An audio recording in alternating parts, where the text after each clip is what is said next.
Hey there, in this video we're going to cover the assessments that I performed on one of my clients and the exercise I prescribed based on those assessment results. So this video here is just going to be short and sweet. I'm not going to get super in depth on the details, so let's get right into it. So here we're looking at the squat from the front, and although the hips are externally rotating a lot here and the feet are turning out due to this external rotation, that's nothing major besides the risk of having a tight piriformis and possibly a pinched sciatic nerve. So from the side here we can see that there's a lower back arch. The heels came off the ground on the first one, and then a forward lean on the second and third reps. And as we get lower, the pelvis all of a sudden shifts posteriorly. So we can see for the pulling form, the lumbar looks neutral. Obviously you can't see a cervical, but that looks neutral. And the scapula does elevate slightly. We can see that the shoulders are moving pretty far back and that the thoracic,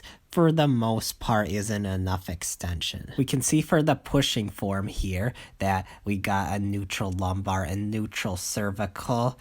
The scapula does elevate a little bit, and the thoracic does flex a little bit too. But otherwise, for the most part, things look pretty good. So he's going to start off here active stretching the calf. So he's just going to hold his foot like that and flex and extend the knee. Then he's going to do some leg swings here to stretch out the hamstrings. Then he's going to stretch out the pec. So he's going to have his hand on the corner of a wall like that. And he's going to rotate the thoracic back and forth. Then he'll stretch out the anterior deltoid by moving the shoulder, elbow, and the whole humeral bone back. And then move all those things back and front again. Then he'll move the shoulder and scapula down and back while he moves his head down to the side and back up.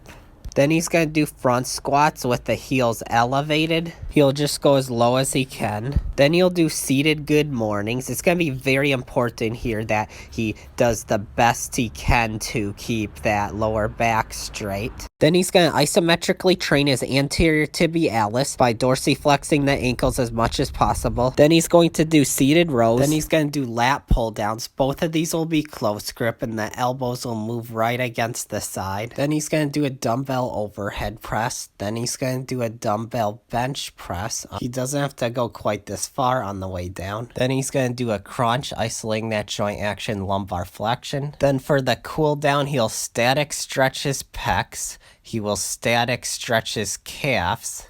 He will static stretch his hamstrings with a static hip hinge. Then he'll static stretch his upper traps. And lastly, he'll static stretch his anterior deltoid. He's going to do 3 sets for each exercise, 12 to 20 reps, 60% of his 1 rep max, and his tempo will be 2-0-2, so 2 seconds on the way down and 2 seconds on the way up. For frequency and his workout split, he will do a 2-to-1 ratio of legs and back exercises, so all those exercises to a bench press and overhead press. So to lay things out better, day 1 would be legs and back.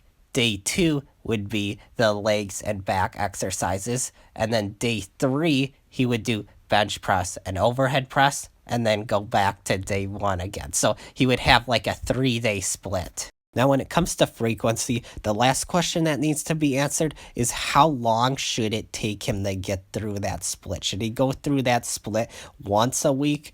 2 times a week? So I haven't really assessed him enough to know all of that. So I just told him, if you're experiencing any of these signs and symptoms here of overtraining, give yourself some more rest. But if you're feeling really good, keep doing what you're doing and maybe even consider going through the split a little faster.